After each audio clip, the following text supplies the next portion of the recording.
Untuk melakukan webinar yang ketiga dari komunitas belajar SMP Negeri 1 Dolok Masihul. Adapun kegiatan kita hari ini adalah kegiatan berbagi praktik baik komunitas belajar SMP Negeri 1 Dolok Masihul dengan tema diseminasi budaya positif Kabupaten Serdang Bedagai.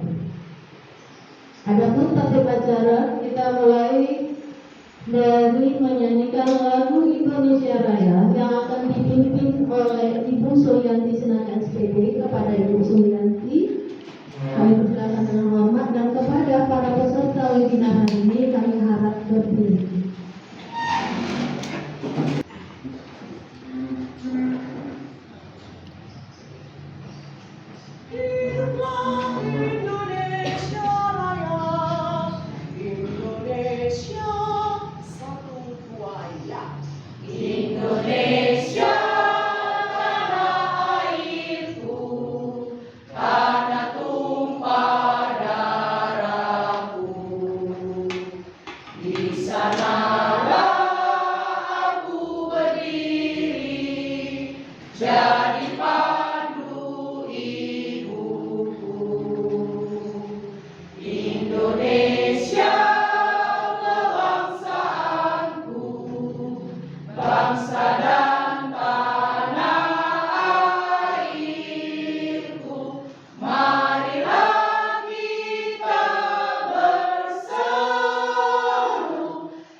Selanjutnya dilanjutkan dengan doa yang dipimpin oleh Bapak Wahyu Pratama SPD. Kepada Bapak, saya silakan.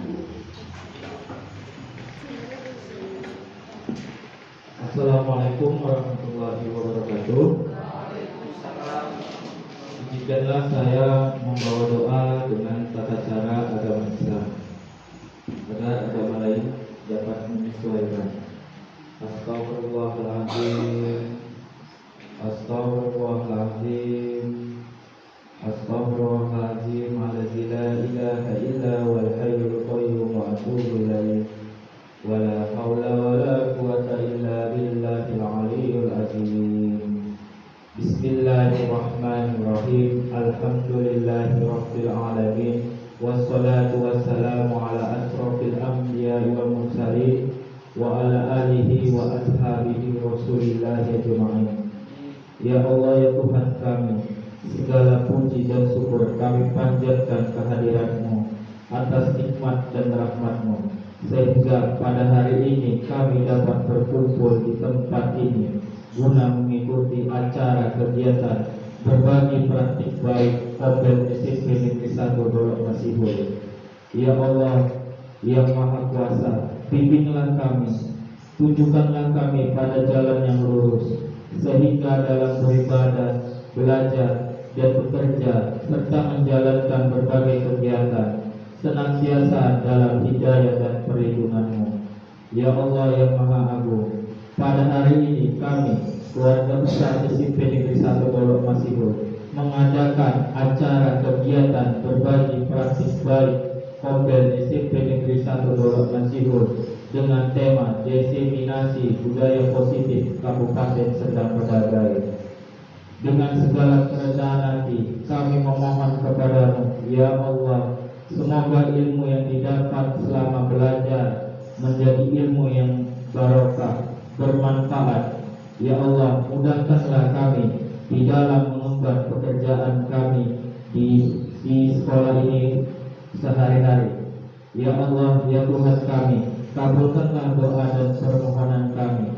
Hanya kepadamu lah kami menyembah dan hanya kepadamu lah kami memohon pertolongan.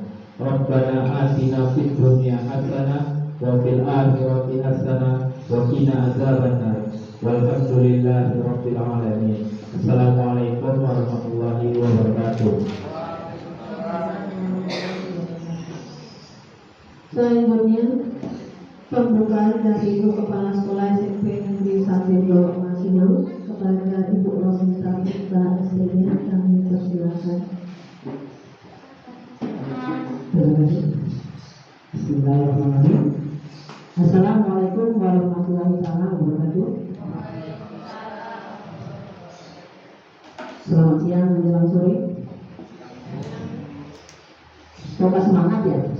Selamat siang menjelang sore. Lapar ya? Baik, ya. Tetap mengucapkan puji dan syukur kepada Allah Subhanahu wa taala yang mana kita diberikan kesehatan, keselamatan, keringanan langkah sehingga bisa dapat beraktivitas seperti yang sudah direncanakan. Tak lupa juga selalu berangkatkan salam kita hadiahkan kepada kita Nabi Muhammad SAW yang kita harapkan syafaatnya di akhir nantinya.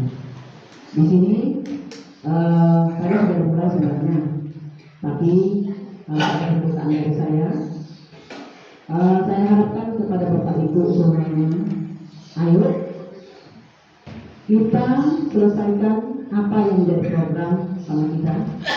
Terutama ini adalah sangat-sangat berhubungan dengan nilai rapor kita masing-masing, terutama karena penilaian sekarang bukan tergantung dengan rapor sekolah saja.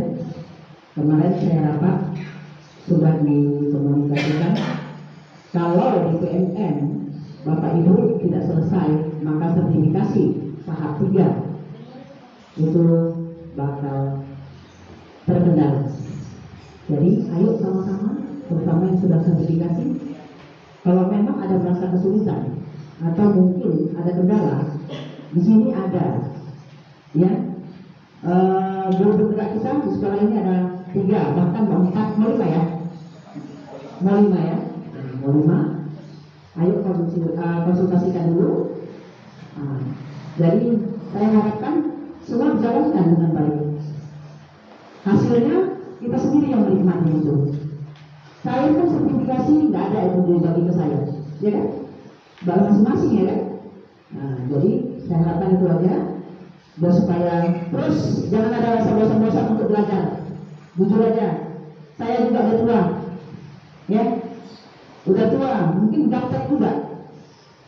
Tapi saya harapkan semua ayo kita sama-sama belajar, selesaikan apa yang sudah kita rencanakan dan kita wacanakan dalam kegiatan kita pada sore hari ini. Dengan resmi saya buka, Bismillahirrahmanirrahim, saya buka kegiatan pada sore hari ini.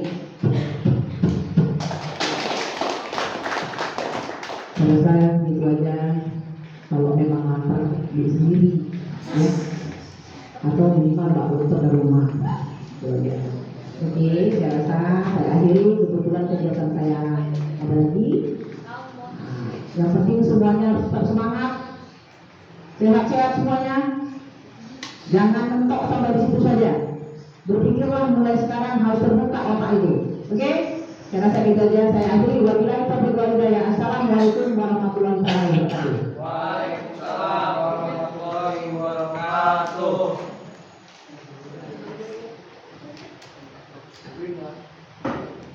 Oke, saya izin ya. Lanjut. Bismillahirrahmanirrahim. Air beriak tanda tak dalam, air tenang seperti berlian. Izinkan saya ucapkan salam untuk para hadirin sekalian. Assalamualaikum warahmatullahi wabarakatuh. Salam sejahtera dan selamat siang untuk kita semua. Puji syukur kehadirat Tuhan Yang Maha Esa, Allah Subhanahu wa Ta'ala, karena pada kesempatan ini kita masih diberikannya kesehatan, limpahan rahmat dan karunia-Nya, sehingga kita dapat melaksanakan kegiatan berbagi praktik baik dari komunitas belajar kita. Sembari saya sebagai calon guru penggerak ingin menyampaikan diseminasi budaya positif. Tentunya setelah kegiatan tadi dibuka oleh Ibu Kepala Sekolah dan oleh moderator, kali ini kesempatan saya untuk menyampaikan kata pembuka dan nantinya akan dilanjutkan dengan pemaparan. Selanjutnya, wanita jelita menjadi biduan, bingung sejenak cari alamat. Selamat datang Tuan dan Puan, semoga acara ini membawa manfaat. Amin ya robbal alamin.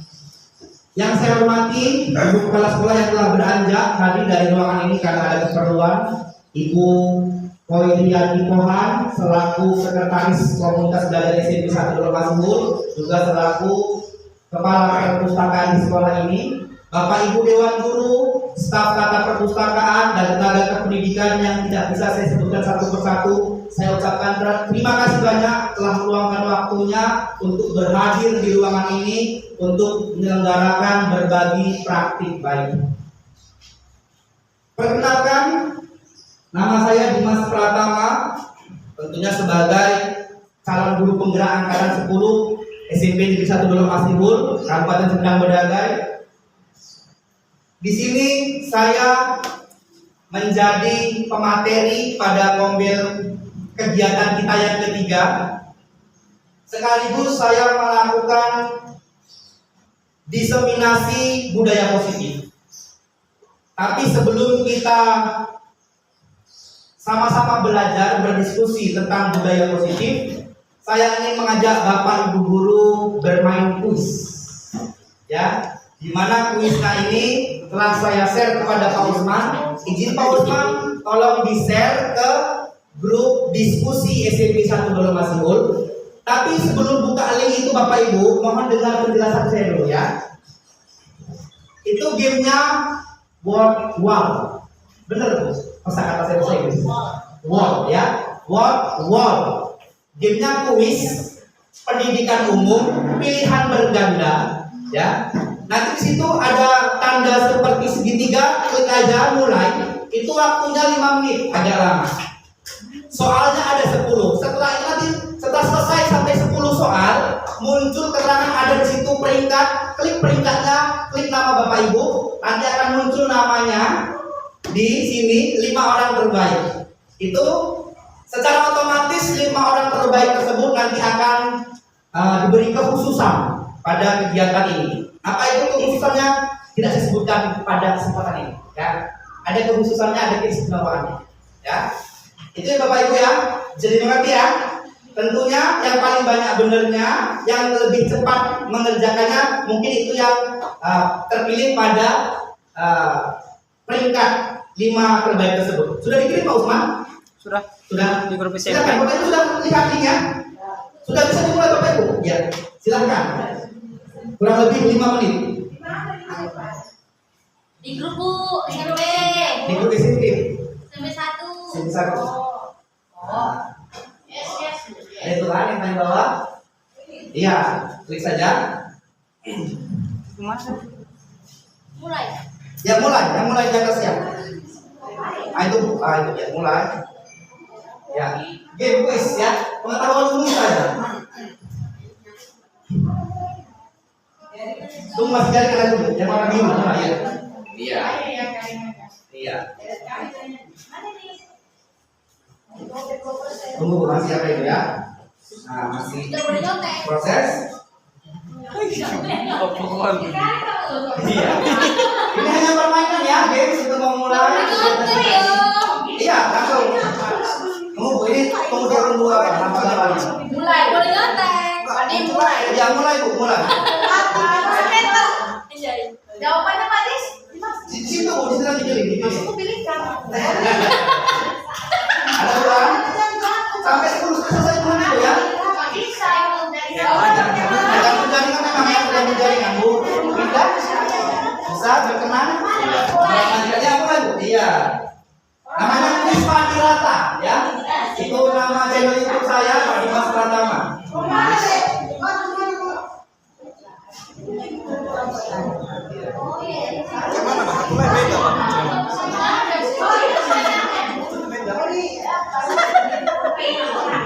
Sudah, nanti kalau sudah selesai bingung boleh apa? Bertanya ke saya. Sudah selesai ya? Udah tahu, Pak.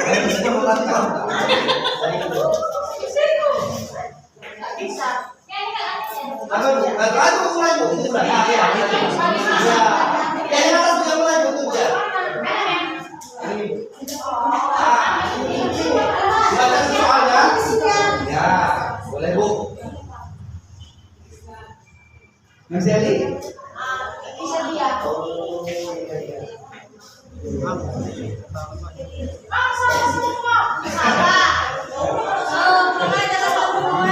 Kita mulai dengan games dulu.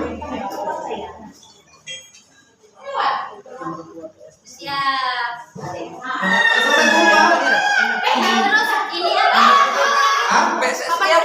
Iya, papan peringkat. Papan peringkat ketika nama Bapak Ibu. Betul. Ketika nama itu, boleh nama seruan juga boleh nanti. Belum ya? Di papan peringkat ketika selesai nama Bapak Ibu.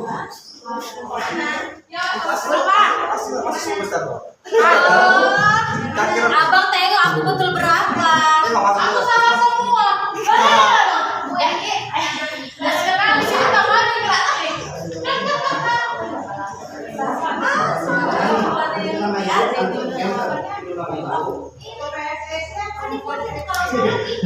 Jawab sendiri dong. Itu ya ada pada umum ada tentang IPA, IPS, olahraga lagi ya. Nomor 2 tuh. Iyalah, kami berdua kami kan Sudah? mana ada sih aku ada nyontek ya. Aku ada nyontek. Nah, udah deh. Tingkatnya ya. Udah Pak deh. Aku dulu beri tidak tahu tadi. Namanya Pak Adi. Makan-makan kamu Linda. Winda. Makan-makan.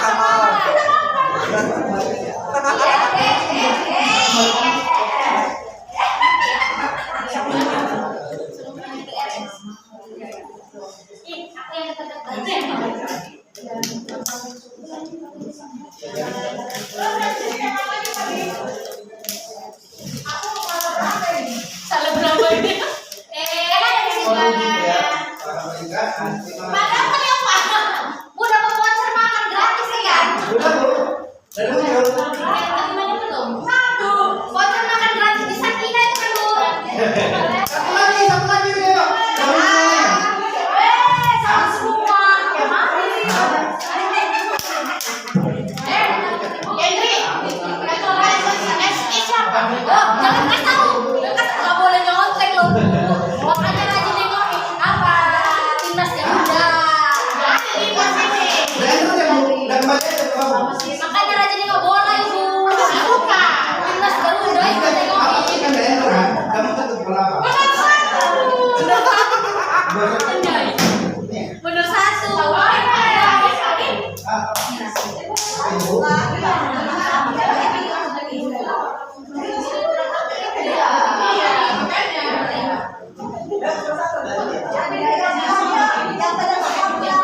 Iya bener satu. Sudah ya Bapak Ibu ya? Sudah didapatkan? Sudah semua ngumpul Bu? Kita udah naik lagi Bu. Ya.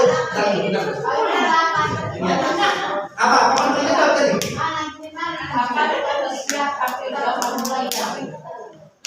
Makan-makan kita nanti ya. Oh, berarti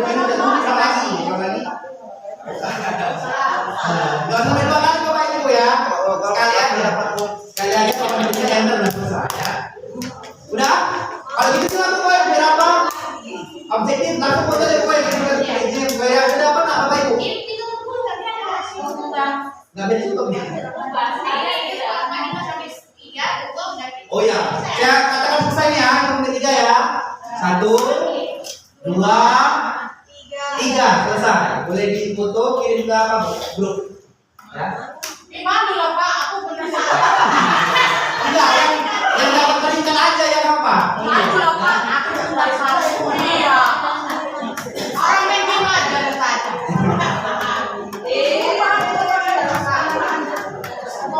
Sudah. Tadi yang muncul di HP Bapak Ibu, yang muncul di HP Bapak Ibu bisa saja awalnya Ibu peringkat 1 ya. Tapi kalau di dari akun saya itu dia langsung kolektif semuanya masuk ke situ, bisa berubah-ubah itu dia, tergantung siapa yang banyak benernya, siapa yang cepat mengerjakan. Sudah selesai ya? Sudah ya? Oke, udah dikit satu poin. Iya. Silakan baca nama-nama nanti setelah saya langsung melanjutkan ke materi kita ya Bapak Ibu.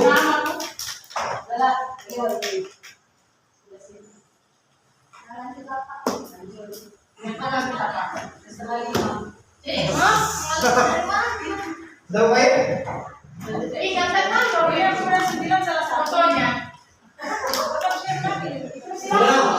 Pak? Udah ditutup belum pertama? Pertamanya Ibu RK. Ibu RK.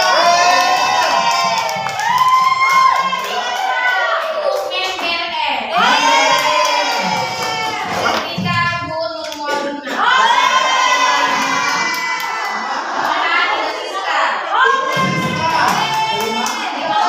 Ibu MB.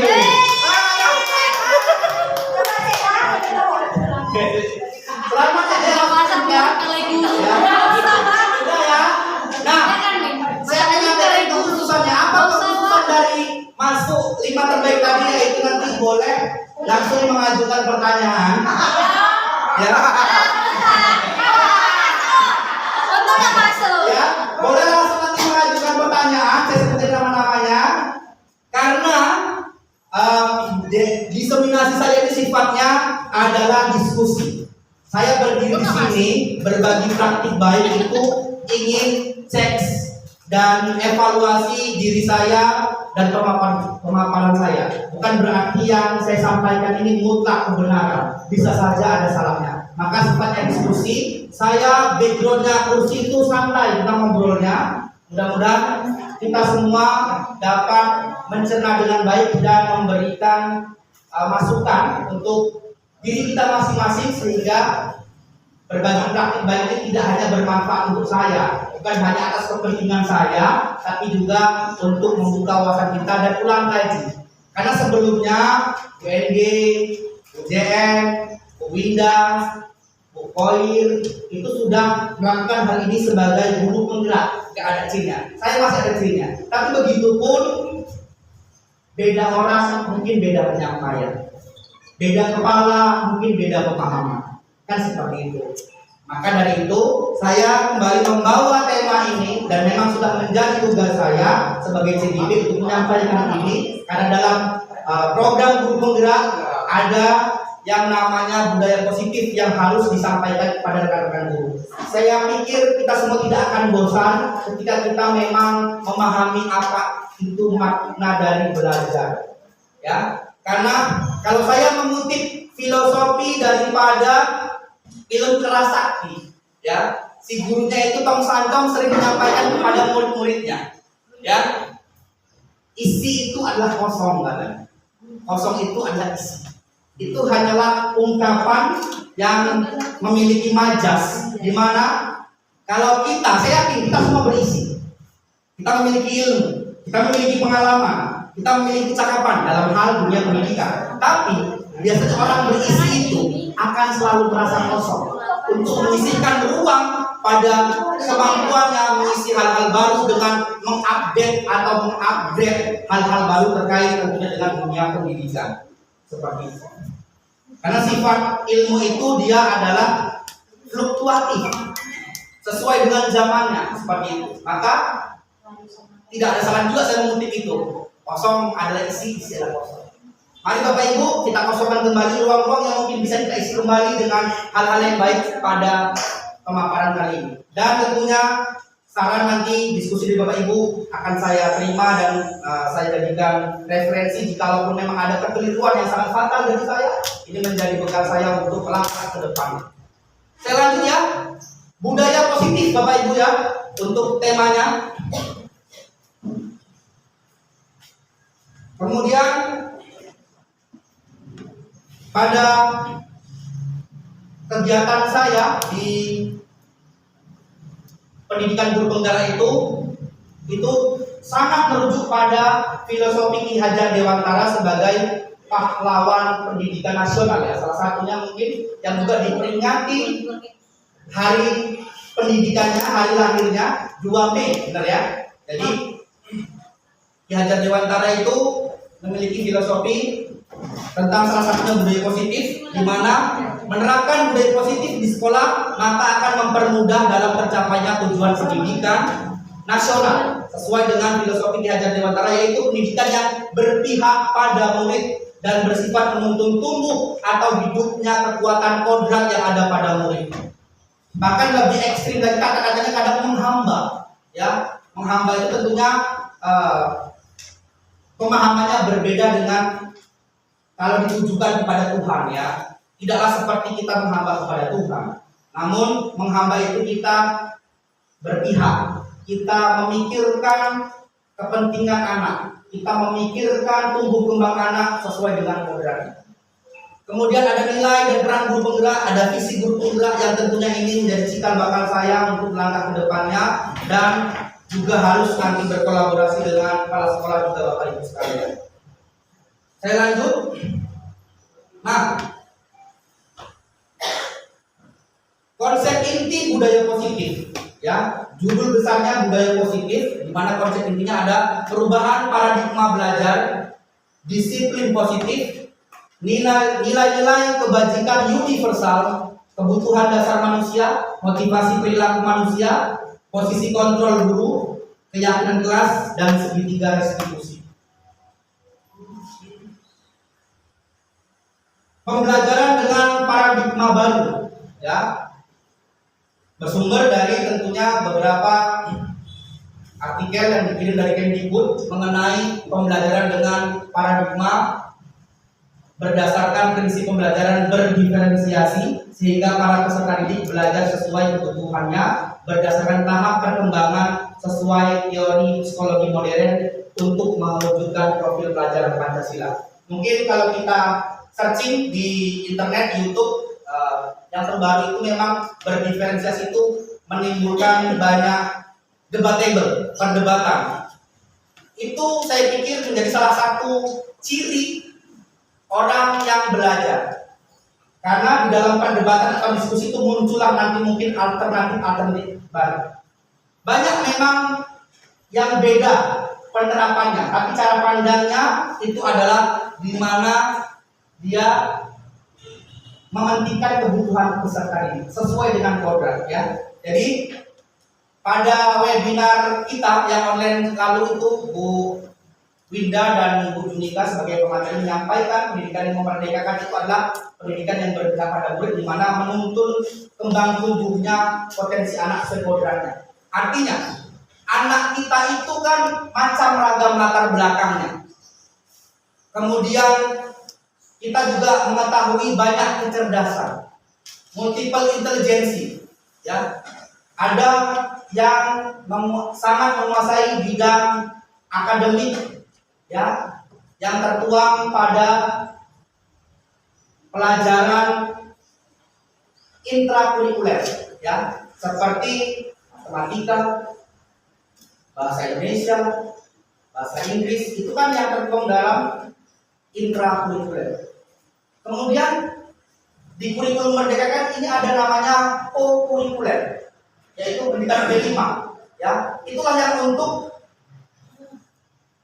menampung anak-anak yang mungkin dalam akademiknya kurang tapi mempunyai bakat lain, ya. Kemudian ada ekstrakurikuler, ya. Umumnya ekstrakurikuler ini biasanya dia seperti keolahragaan, kemudian seni atau budaya. Begitupun pendidikan jasmani olahraga dan seni budaya ikut kepada intrakurikuler. Namun begitu, secara mudahnya kita pahami ada anak yang memang dia linguistiknya lebih dominan, kinestetiknya lebih dominan, kemudian mapping-nya, kemudian mungkin dari kemampuan untuk menyelesaikan masalahnya, kepribadiannya, itu kan termasuk kecerdasan, ya, komunikasinya, hal-hal yang tidak rinci disebutkan dalam pembelajaran yang tertuang dalam intrakurikuler. Dan tentunya pemerintah kita telah menggaungkan yang namanya profil pelajar Pancasila, yaitu di situ ada beriman sampai dengan dia kreatif, ya. Itu sering kita gaungkan kepada anak-anak dan sudah terkenal. Nah, ada miskonsepsi tentang teori kontrol, ya. Jadi miskonsepsi ini itu kita seringkali menganggap murid itu semuanya bisa kita kontrol, bahwa kritik dan komplain membuat rasa bersalah itu bisa menguatkan karakter. Kemudian ilusi bahwa orang dewasa berhak memaksa, ilusi bahwa semua penguatan positif, efektif, dan bermanfaat. Itu yang beberapa ahli telah menelitinya, tentunya itu terjadi miskonsepsi, ya, atau ketidaktepatan pemahaman tersebut. Maka ada paradigma baru dari beberapa ahli mengenai pembelajaran yang tertuang dalam kurikulum Merdeka ini. Berikutnya, tadi stimulus respon itu bisa kita ubah, ya, dengan pendekatan teori kontrol. Ada stimulus respon, realitas atau kebutuhan kita sama, tapi pada teori kontrol realitas atau kebutuhan kita berbeda. Ini memang real, ya, karena kita di sisi pun berbeda-beda di tujuan. Walaupun sama-sama mungkin ingin memperoleh sertifikat yang nanti dilampirkan pada pengelolaan kinerja BNN, ya, tapi mungkin juga kebutuhannya itu mengisi waktu kosong, ya. Misal kayak Pak Usman, ya kan, mau ngapain ini Pak Usman, ya. Atau Pak Yendri, Bu Anggi, kebutuhannya datang kemarin itu, Mas Awan itu nggak mungkin lah nggak dukung dia, ya kan. Pasti berbeda-beda. Ada seperti Ibu Poin, Mas kan ketua Kombil, bantulah dia. Ada mungkin berbeda-beda macam-macam, tapi itu hak semua orang untuk memenuhi kebutuhannya. Nah, saya kira saya tidak perlu membacanya ini panjang lebar, ya Bapak Ibu. Nanti saya kirimkan juga materi ini ke Bapak Ibu. Inilah mengubah paradigma atau sudut pandang kita dari stimulus respon ke pendekatan teori kontrol. Nah, disiplin positif, ya. Penerapan disiplin positif itu cirinya mengajarkan anak bertanggung jawab, atau tujuannya mengajarkan anak bertanggung jawab dan menumbuhkan kesadaran diri berdasarkan nilai-nilai kebajikan. Kemudian disiplin positif lebih ke arah mengontrol diri dalam melakukan segala tindakan diri sendiri, dapat membuat murid memahami dan menyadari berdasarkan motivasi internal, bukan akibat paksaan, ujian ataupun hukuman.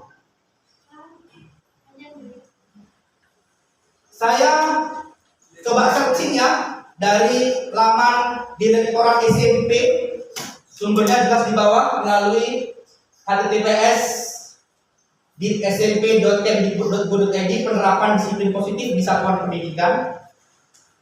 Saya kutip di situ pemahamannya mengenai disiplin positif. Secara umum, disiplin positif adalah suatu pendekatan untuk menerapkan disiplin dari dalam diri anak tanpa hukuman dan hadiah.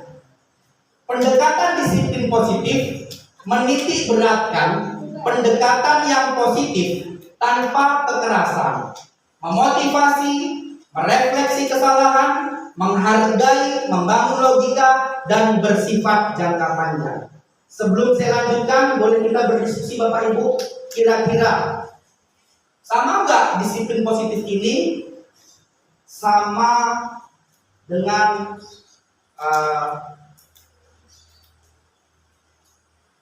untuk ajang prestasi? Atau saya ambil logikanya begini, terjadi perbedaan pendapat ketika kita memahami disiplin positif yang memang pendekatannya itu untuk menerapkan disiplin dalam diri anak tanpa hukuman dan hadiah.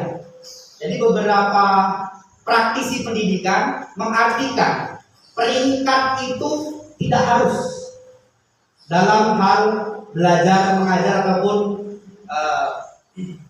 kegiatan pembelajaran. Peringkat itu nggak perlu.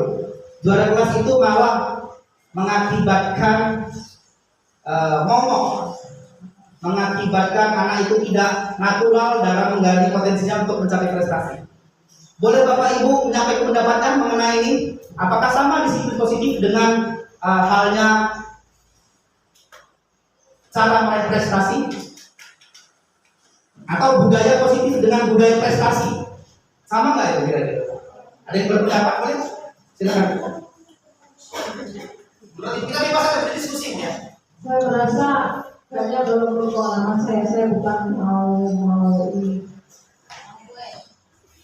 mau viralkan atau mengidolakan anak saya. Karena emang anak saya si bungsu memang ya kalau dari SD sampai dari SMA sampai SMA dan bisa itu juara umum 1 Pak.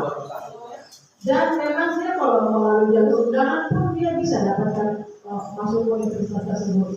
Tapi dia tidak mau. Dia tetap mengikuti tes supaya dia mengetahui memang dia mampu yang sebenarnya atau karena mungkin karena di daerah pemerintah itu apa tahu kan daerah bisa dimangkap atau dibilang bukan buat dia ya. Jadi saya kira-kira saya merasa ini dengan disiplin positif ini dengan perkembangan pendidikan yang kita harapkan itu kan yang mengambang Pak, karena yang kita hadapi ternyata anak-anak ini pun sekarang dengan belajarnya nggak ada sama sekali Pak. Capek saya memotivasi. Mungkin saya yang penampilan saya nggak kayak seperti artis yang tidak menari atau karena saya sudah tua atau saya. Yang saya harapkan maunya anak-anak itu tetap berprestasi. Jangan dibilang nggak perlu ada juara di kelas. Jadi anak-anak itu pikirannya malah mengambang, nggak perlu ada juara di kelas. Tuh juga nggak ada gunanya capek-capek belajar. Nggak adanya gunanya juara-juara itu. Begitu. Perlu ya juara itu. Ya sebenarnya penghargaan untuk anak tersebut karena anak itu sudah belajar dia dan belajar keras dari depan. Jadi orang tua pun kan seperti termotivasi untuk terus mau membantu anak tersebut belajar di rumah. Kayak pengalaman tetangga saya loh Pak ya, dia cerita beberapa hari kemarin dia anak itu sekolah di Karisma itu sekolah swasta. Jadi wali kelasnya bilang nggak perlu lagi ada juara-juara kelas Bu, nggak perlu lagi ada kayak gitu susun dengan guru syarat katanya. Jadi ceritalah kan biasanya jangan berbicara ngumpul gitu pisau gitu. Jadi kayak mana kayak gitu sekolah kayak gitu apa ada juara kelas. Capek-capek lah mengajarin apa di rumah katanya. Mana yang gunanya? Entah jangan kayak apa masih ibu apa gitu lah kayak gitu lah Pak. Jadi kayak menurut saya masih mengambang Pak. Terima kasih Bu. Berarti intinya Ibu lebih setuju dengan adanya peringkat ya atau juara kelas ya. Yang lain Bapak itu nggak apa-apa berbeda, kita bukan berarti oke. Terima kasih Bu. Diri Bu, diri. Berdiri Bu. Makasih Pak Dimas. Kalau PPS mengatakan tadi kalau misalnya mengenai keterangan kelas itu sangat bagus. Berarti di sini Bu, saya bukan mengatakan kalau juara itu tidak bagus. Tapi kalau zaman sekarang ini Bu, juara kelas, juara umum sekalipun, kalau dia tidak memiliki satu keahlian sama dengan Bu. Yang dibutuhkan zaman sekarang itu adalah bukan cuma pengetahuan, tapi juga membutuhkan keahlian. Nah, keahlian di sini kita butuh anak-anak itu sesuai dengan kurikulum sekarang Bu. Nah, di situ Bu. Jadi kalau menurut saya nih Pak Dimas, ini kan tanpa kekerasan, memotivasi, refleksi kesalahan, menghargai, membangun logika. Nah, yang Pak Dimas katakan ini betul. Kalau kita semakin toleransi seorang siswa, kita punya anak. Semakin kita kerasin anak, semakin dia akan melengkap tidak, makin keras dia. Jadi setelah kita punya anak, 10 juga dia sifatnya. Sama seperti di sekolah. Di sekolah itu dulu kita punya 32 siswa. 32 siswa ini kita pun berbeda latar belakang, kemudian gennya, terus pola pikirnya, terus kesukaannya apa, karakternya itu beda-beda. Jadi kalau menurut saya Pak Dimas, selain daripada ilmu pengetahuan, saya lebih terfokus dengan keahlian tersendiri bagi anak. Terima kasih Pak Dimas. Terima kasih. Kalau saya tangkap dari Ibu RDS, tampaknya sepakat juga ya dengan peringkat kelas tadi. Sepakat Bu ya, atau setuju ya? Ada lagi Bapak Ibu? Tidak ada? Izin Bu ya. Saya mencoba mencari beberapa sumber ya untuk membedakan yang mana budaya positif, yang mana budaya prestasi. Jadi dari sumber yang saya baca dari artikel kumparan.com ya, 5 pertanyaan tentang budaya positif di sekolah. Di mana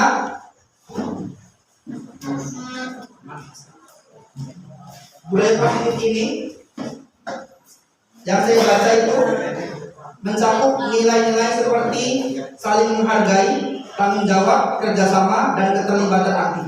Budaya positif di sekolah berusaha menciptakan atmosfer di mana setiap individu merasa dihargai, didengar, dan mampu berkembang secara akademis serta sosial emosionalnya. Makanya izin Bapak Ibu, sebenarnya yang saya pahami budaya positif itu tujuannya menciptakan sekolah yang aman. Kalau dulu sebelum ada paradigma baru ini, sebelum ada kurikulum merdeka, ada program dari pemerintah namanya sekolah ramah anak, kan? Nah, itu hampir sama dengan penerapan budaya positif. Nah, disiplin positif ini bagian dari budaya positif. Apa tujuan disiplin positif ini? Untuk mendisiplinkan anak. Jadi sangat berbeda dengan yang namanya budaya prestasi. Maka kalau saya boleh berpendapat, prestasi itu perlu memang. Dan saya sepakat yang disampaikan Ibu RDS bahwasanya selain pengetahuan akademik, keterampilan keahlian juga perlu. Saya sepakat juga dengan Ibu Rama Simatupang bahwasanya peringkat itu perlu. Hanya saja, ya, menurut pengalaman saya yang pernah mengelola sekolah kecil di swasta, kami menerapkan yang namanya peringkat itu 1 sampai 10 besar saja. Yang lainnya agar anak tidak terkucilkan dengan momok peringkat itu sampai buncit, maka dibuatlah nanti misalnya si paling rajin, si paling murah senyum, bintang kelas, si paling baik hati, si paling rajin membantu teman. Ada opsi-opsi lain yang bisa kita berikan. Karena apa? Prestasi itu banyak ragamnya, ya. Terkhusus misalnya di bidang olahraga bercabang-cabang loh. Pengalaman saya mengikuti tim Monet untuk Pekan Olahraga Kota Medan. Saya pikir kayak kaki itu bukan olahraga, ternyata olahraga. Bridge, beliau itu olahraga ternyata. Dipertandingkan, ya, sepatu roda, sepeda apalagi kan banyak. Jenis prestasi itu di bidang olahraga saja, ya. Belum lagi di bidang-bidang lain. Kan seperti itu Bapak Ibu ya. Nah, makanya saya pikir peringkat itu perlu. Tapi yang tidak dapat peringkat bukan berarti dia itu bodoh. No. Maka disiplin positif ini bisa berjalan beriringan dengan budaya prestasi. Dengan apa? Tidak mendewakan yang sering tampil. Contoh, kalau kita melakukan pembiasaan baik, tentunya anak-anak yang kepercayaan dirinya perlu. Mungkin dia di rumah disokong oleh keluarganya, ya, baik itu materi, moral, dan segala macamnya fasilitas lengkap, sehingga dia percaya diri untuk tampil di depan. Kemudian anak-anak yang tidak pernah ada di depan, yang memang mungkin dia cara komunikasi terbata-bata karena memang di rumah dia tidak terbiasa dengan komunikasi positif. Misalnya komunikasi dengan apa lo, sini orang tuanya pun mungkin telah berpisah. Itu tidak boleh kita kucilkan dan kita anggap dia itu tidak memiliki potensi. Itu dia. Ya, maka saya pikir budaya positif dan budaya prestasi bisa berjalan beriringan. Pro kontra program pemerintah mengenai penerimaan peserta didik baru, jalur prestasi, akademik non akademik, jalur donasi, partisipasi, itu memang mendapat pro kontra. Tapi saya pikir pemerintah telah melakukan langkah-langkah yang dapat menampung semua lini, semua kepentingan, semua kebutuhan. Karena ada prestasi akademik hanya saja penerapannya, oknum-oknumnya.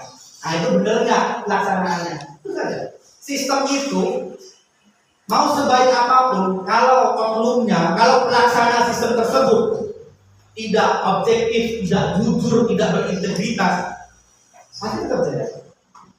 Tapi kalau manusia yang sederhana, dengan naturalnya dia, dengan integritasnya dia, dengan jujurnya dia melaksanakan sistem tersebut, apalagi kita ujung tombak pendidikan, ya melaksanakan sampai tuntas, mudah-mudahan ya yang kita capai adalah betul-betul anak-anak yang memiliki potensi yang luar biasa, natural, jujur, apa adanya, bukan ada apanya, ya. Jadi ya untuk itu.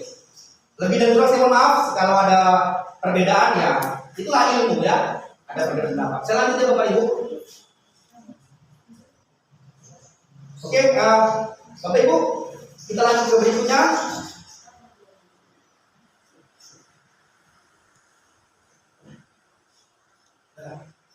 Kita stop di sini dulu. Berhenti ya Pak Sampai. Penyampaian materi berbagi praktik baik dari narasumber kita Bapak Dimas Pratama SPD kepada Bapak Dimas Pratama, kami berikan tempat dan waktu. Terima kasih Ustaz. Mencapai ke Kuala Bali. Jangan lupa mari kita lanjut kembali. Yang kecil Bapak Ibu ya.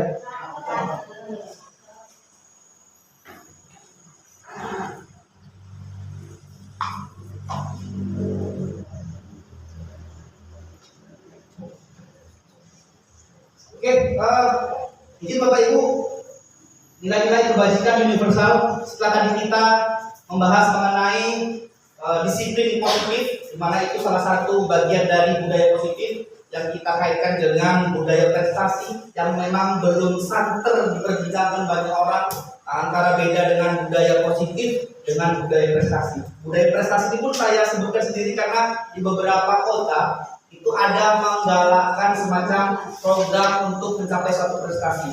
Salah satu contohnya di Kota Medan di tahun 2017 ya atau 2016 itu mereka sangat menggalakkan sebagai kota atlet. Makanya pekan olahraga kota mereka itu membutuhkan budget yang sangat besar. Gitu. Makanya saya pun bersyukur pernah berada di tim tersebut dan memang benar-benar terselenggara untuk prestasi di bidang olahraga melalui pekan olahraga kota.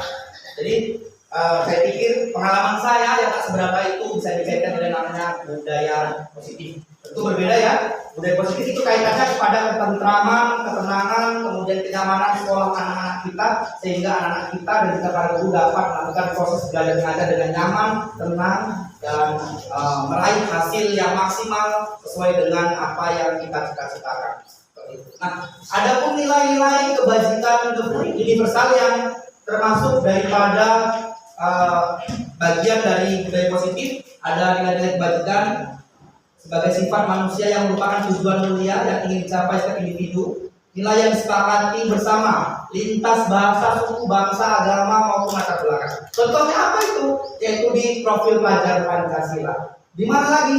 Di ideologi kita yaitu Pancasila. Di mana lagi? Bhinneka Tunggal Ika, NKRI. Dari itu saya pikir sudah cukup ya menunjukkan contoh-contoh kebajikan universal. Jadi kalau di pendidikan yang sekarang ini adalah profil pelajar Pancasila yang termasuk dalam program cerdas berkarakter dari Kemendikbudristek.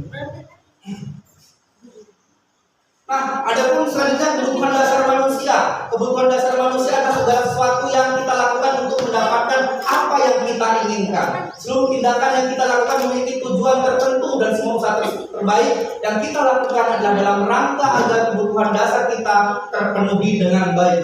Adapun kebutuhan dasar menurut Dr. William Glaser dalam choice theory dibagi menjadi 5, yaitu kebutuhan untuk bertahan hidup, survival, ya. Kemudian kasih sayang dan rasa diterima, love and belonging. Kemudian kebebasan, ya, freedom. Kesenangan, fun, dan penguasaan power. Jadi adapun mungkin sebab daripada anak-anak kita itu bertingkah itu tujuannya mungkin ingin mencapai kebutuhan dasarnya. Dan maka kita harus berada di posisi mereka, berparadigma layaknya sebagai orang yang benar-benar penuh kasih dan sayang sebagai among, sebagai pendidik yang dapat menuntun kodrat anak sehingga dia tumbuh dan kembang sesuai dengan potensinya masing-masing. Selanjutnya Bapak Ibu, kemudian ada memahami motivasi perilaku manusia. Ada 3 dalam modul saya disampaikan. Ada motivasinya ada 2, motivasi eksternal dan motivasi internal, ya. Motivasi eksternal ada untuk menghindari ketidaknyamanan atau hukuman, untuk mendapatkan imbalan atau penghargaan dari orang lain. Ini termasuk motivasi eksternal. Tentunya ini untuk kaitan dengan budaya positif, pendisiplinan anak. Sangat berbeda dengan yang namanya budaya prestasi. Tidak berkaitan di situ.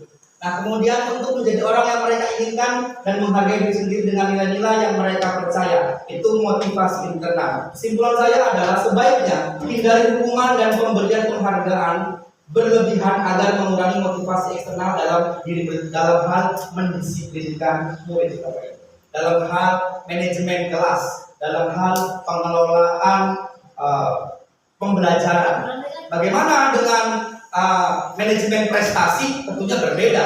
Dimanapun prestasi ada bonus namanya, bukan ataupun reward, ya, bukan imbalan, ya. Lebih tepatnya reward atau bonus itu kalau dalam hal prestasi. Menurut saya, paham saya itu sah-sah saja selagi sesuai dengan aturan yang berlaku, ya. Nah, kalau tapi untuk pendisiplinan diri siswa, untuk mendisiplinkan dirinya, untuk menggali potensinya sehingga dia menjadi manusia itu yang tidak merugikan orang lain, ya. Setidaknya dia dapat mandiri saja. Nah, ini kita pola pendekatannya tidak seperti itu. Sebagai contoh, saya dulu sering kalau disuruh sama om saya kalau beli sesuatu kerja itu selalu diiming oleh imbalan. Maka saya bersemangat. Ketika om saya tidak memiliki uang lebih, saya tidak bersemangat. Artinya apa? Artinya menolong orang lain, saya harus menimbalan. Nah, itu kan sisi negatifnya dalam hal pendisiplinan, ya. Tapi kalau dalam hal prestasi itu mungkin lain ceritanya, tidak di sini. Porsinya, ya. Kemudian ada posisi kontrol guru. 5 posisi kontrol guru, yaitu 1 penghukum, pembuat merasa bersalah, 3 teman, 4 monitor atau pemantau, 5 manajer. Ini dijelaskan. Penghukum, ya, tentunya seorang penghukum bisa menggunakan hukuman fisik maupun verbal. Ya, di sekolah ramah anak, di program paradigma baru pelajaran, tentu ini sangat tidak disarankan, ya Bapak Ibu, ya. Pembuat merasa bersalah, membuat orang lain merasa tidak nyaman, bersalah atau rendah diri, ya. Tentu cara-cara itu mungkin sudah kita alami, atau bahkan sering kita alami sebagai guru, ya. Kapan itu kita sendiri menyimpulkan kan nggak enak gitu kalau kita dilakukan seperti itu, maka kita hindarilah seperti itu, membuat merasa bersalah. Dan kita sebagai teman guru pada posisi ini tidak akan menyakiti murid, namun akan tetap berupaya mengontrol murid melalui pendekatan persuasif, ya. Kemudian pemantau, guru mengawasi, bertanggung jawab atas perilaku orang-orang yang diawasi. Yang paling disarankan itu manajer. Guru berbuat sesuatu bersama dengan murid, mempersilahkan murid mempertanggungjawabkan perilakunya, mendukung murid agar dapat menemukan solusi atas permasalahannya sendiri. Ini yang sangat disarankan dalam budaya positif yang saya dapatkan pada pendidikan guru penggerak, juga harapan pemerintah juga kita dapat mengambil ini dengan sebaik mungkin. Nah, ada namanya keyakinan kelas. Mungkin beberapa kita sudah membuatnya ya, tapi mungkin saya akan lebih nanti menggali pada diri saya yang sebagai guru mapel bukan wali kelas. Kalau namanya wali kelas tentu ada ya, kalau bukan peraturan kelas. Mengapa keyakinan kelas? Mengapa bukan peraturan kelas? Tentunya keyakinan kelas ini bersifat abstrak, dibuat dalam pernyataan positif sedikit saja agar mudah diingat sesuai dengan kondisi kelas dan sekolah sehingga mudah diterapkan. Semua warga sekolah atau warga kelas dilibatkan saat membuat keyakinan kelas. Sama halnya seperti kita membuat ADART dalam suatu organisasi, itu ada kesepakatan, ada musyawarah. Agar kita sangat menjunjung nilai-nilai itu. Sila keempat ya, tentunya praktekan yang dipimpin oleh hikmah kebijaksanaan dalam permusyawaratan perwakilan. Ya, jadi saya pikir itu bisa kita lakukan di kelas, dan adapun yang sudah dilakukan bisa kita perbaharui sesuaikan dengan zaman dan kondisinya. Apalagi sekarang banyak permasalahannya, apakah itu masalah gadget, apakah itu masalah barang yang dibawa, lipstick, kemudian kaca, hal-hal yang membahayakan, itu bisa kita buat aturan bersama dengan menerima masukan dari mereka. Nah, kalau pada keyakinan kelas mapel PJOK, kalau belum mapel gimana? Saya sendiri sudah menerapkannya, hanya saja memang saya tidak tertulis karena saya bukan wali kelas. Tapi kalau nanti kedepannya lebih baik ditulis di kelas-kelas yang saya masuki, kenapa tidak?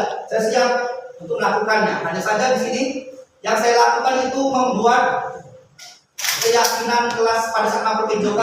Pertama, jujur, sopan dan santun, tertib dan semangat belajar, menghargai guru dan teman, memakai pakaian olahraga saat praktik, membawa air minum dari rumah. Adapun hal yang saya lakukan ketika anak tidak membawa air olahraga, tentunya dulu saya tidak menerapkan begitu prosedural mengenai segitiga restitusi, tapi mudah-mudahan sekarang saya akan terapkan, dan perbincangan diskusi itu sangat lebih baik dengan memanusiakan anak-anak kita, akan lebih menambah percaya dirinya.